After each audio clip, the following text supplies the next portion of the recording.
Hey folks, thanks for joining me on this beautiful rainy day in North Carolina.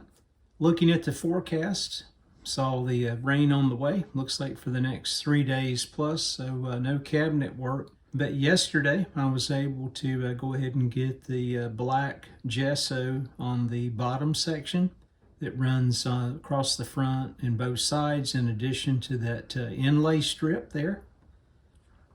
Also around the grille area for the loudspeaker cutout.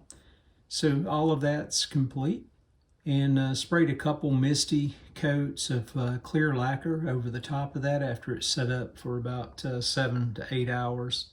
So that piece is behind me. Up next, I'll look at my grill cloth that I have from the original receiver and see if it's usable. And if not, then look through some of my stash, and of course if that's a no-go, I'll look to purchase some new grill cloth and get that in.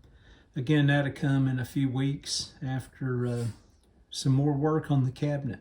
Some 4/0 steel wool I think is all I need, looking at the finish, to get rid of the dust nibs that I picked up and alike.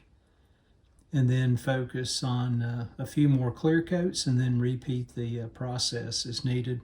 Then get this thing back together, get the excussion back on, again get the grill cloth in, get the loudspeaker mounted, set the cabinet off to the side, and get started on that chassis here over the fall months into the winter. I appreciate you guys watching the series. Everyone out there, take care. Have a great weekend.